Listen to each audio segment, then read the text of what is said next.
Hello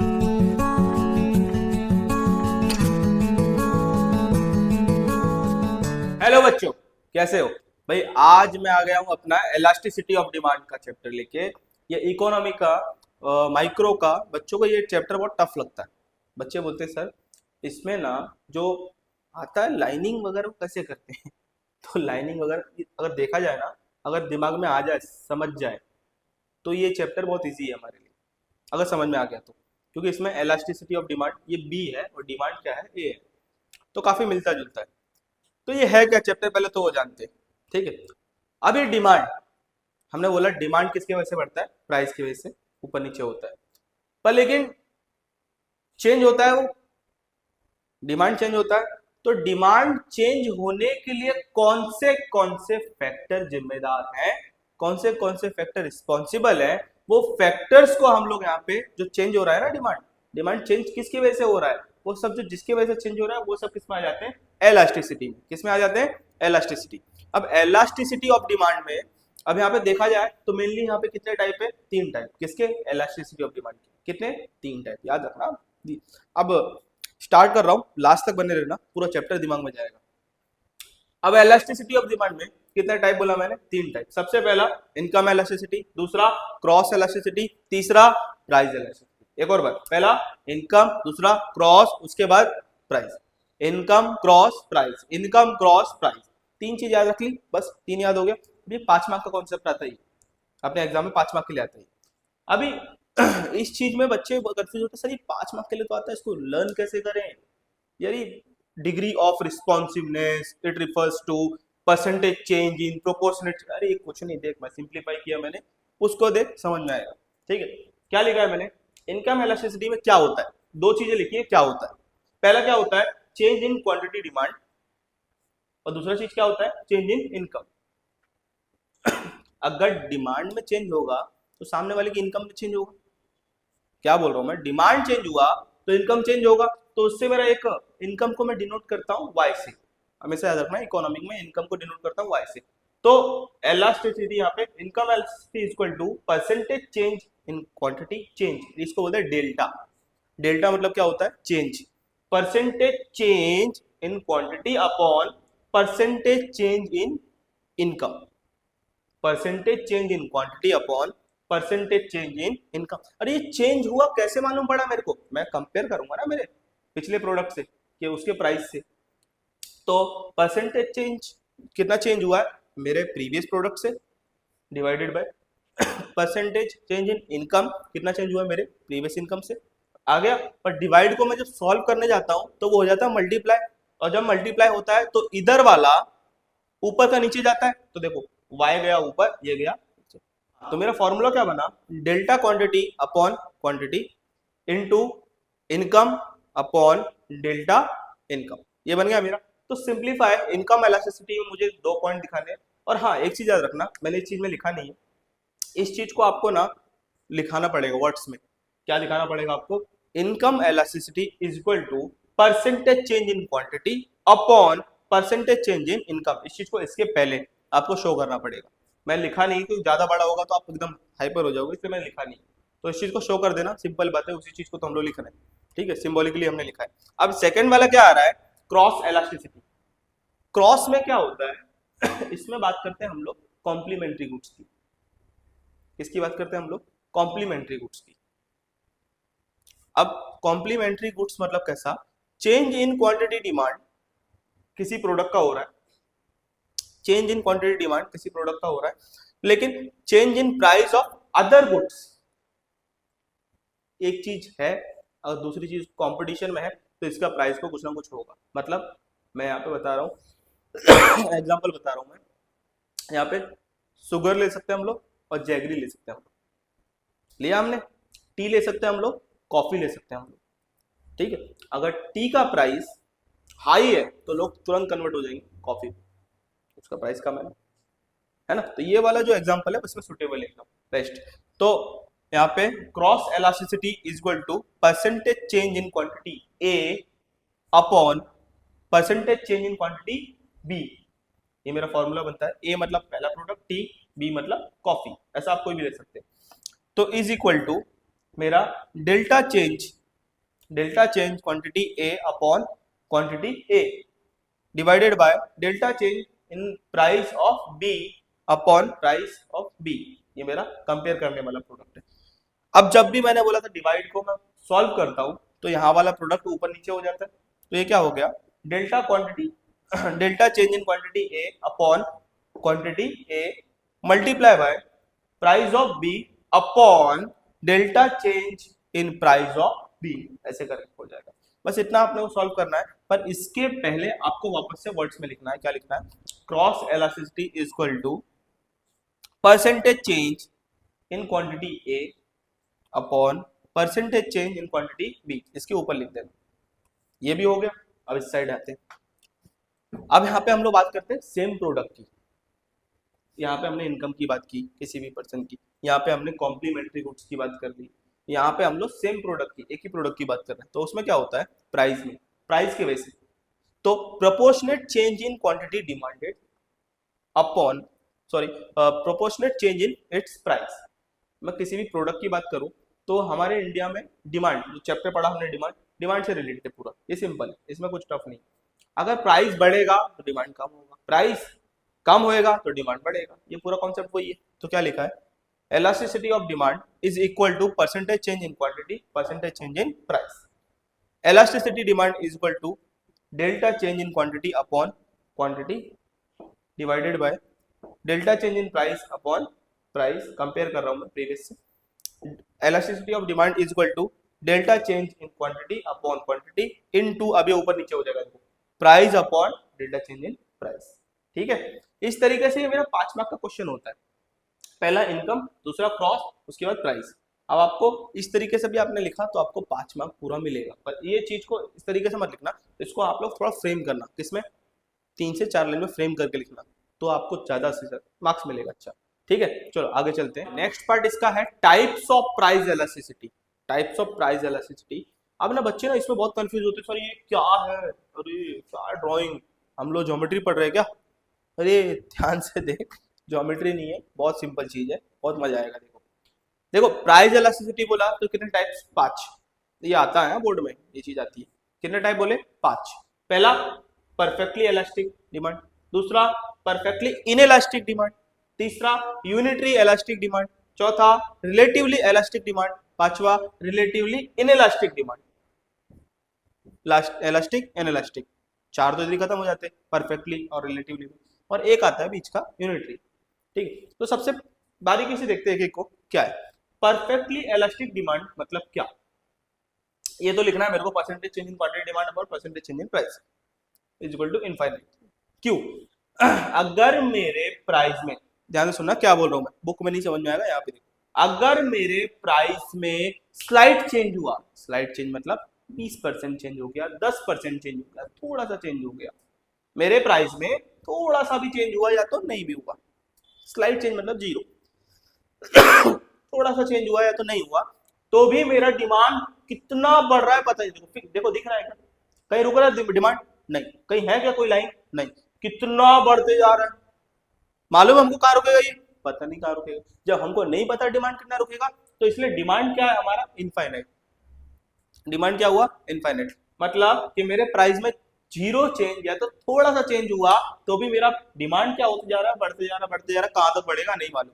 तो इस चीज को बोलते हैं हम लोग इनफाइनाइट। क्या बोलते हैं हम लोग इसको, इनफाइनाइट। और यही चीज बताता है कौन, perfectly elastic demand. Perfectly elasticity, elastic demand is equal to infinite. ध्यान रखना, ठीक है।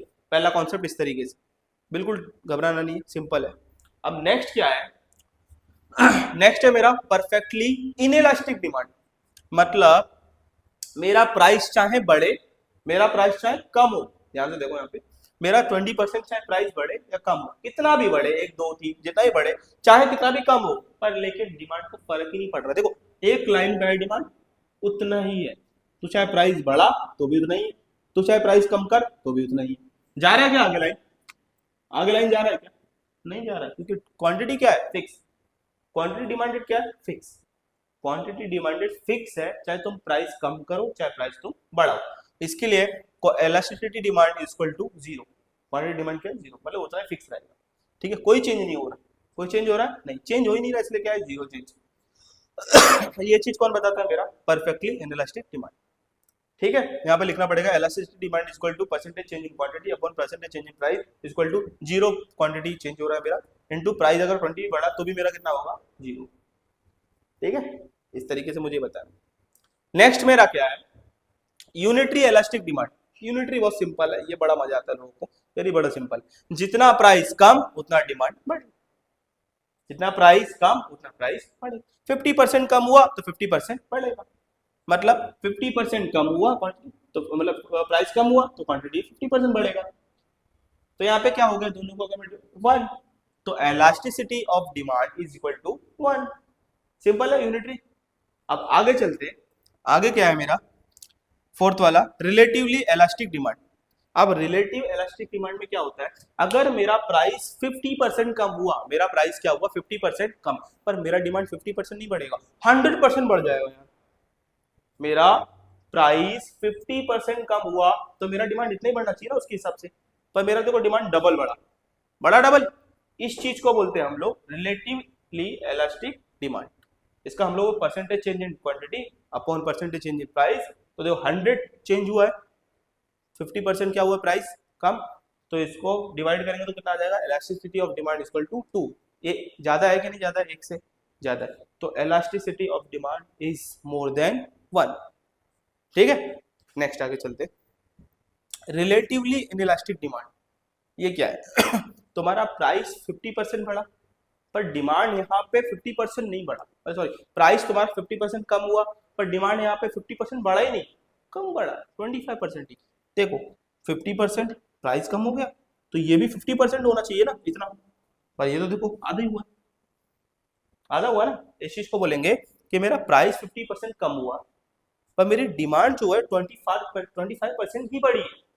तो इस चीज को मैं बताऊंगा रिलेटिवली इनइलास्टिक डिमांड। कैसे बताएंगे? Elasticity of demand is equal to percentage change in quantity upon percentage change in price is equal to, मेरा क्वांटिटी कितना चेंज हुआ? 25%, और मेरा प्राइस कितना कम हुआ? 50%, और मैं इसको करूंगा डिवाइड तो मेरा 0.5, एक से ज्यादा है क्या? नहीं, तो इसलिए elasticity demand is less than 1। इस तरीके से मेरे को बताना रिलेटिवली इनइलास्टिक डिमांड। अब इस तरीके से मैंने 5 बता दिए अपने, आप बना के ले लो, इस तरीके से लिखोगे तो बहुत जल्दी समझ में आ जाए। 5 मार्क का कॉन्सेप्ट है और इजी है। ठीक है, चलो आगे। अब नेक्स्ट कॉन्सेप्ट क्या है अपना? Methods of measuring the price elasticity of demand. देखो इसमें 3 टाइप्स होते हैं। प्राइस इलास्टिसिटी को हम कैसे मेजर कर सकते हैं? इसमें 3 टाइप होता है मेनली। तो इसमें पहला है रेशियो मेथड। अब आप जानते हो रेशियो मेथड को हम लोग बोलते हैं परसेंटेज मेथड। ये किसने निकाला था? ये भी किसने निकाला था? अल्फ्रेड मार्शल ने निकाला था। अब अल्फ्रेड मार्शल ने इसमें क्या बताया कि elasticity of demand is equal to percentage change in quantity upon percentage change in price. ये हम लोग जो बार बार करते आ रहे हैं वही चीज है। अब नीचे आप देखोगे आपके सामने अब एक एग्जांपल है आपके सामने, तो एग्जांपल से समझते हैं।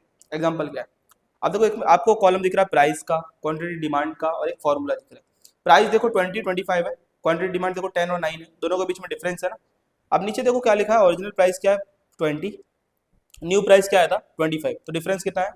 5। तो ये इलास्टिसिटी ऑफ डिमांड में जो अपना डेल्टा चेंज है प्राइस का वो कितना है? 5। ओरिजिनल क्वांटिटी डिमांड कितना है? 10, और उसमें न्यू प्राइस कितना है? 9। सॉरी, न्यू डिमांड कितना है? 9। अब क्वांटिटी डिमांड में क्या डिफरेंस है? 1 का।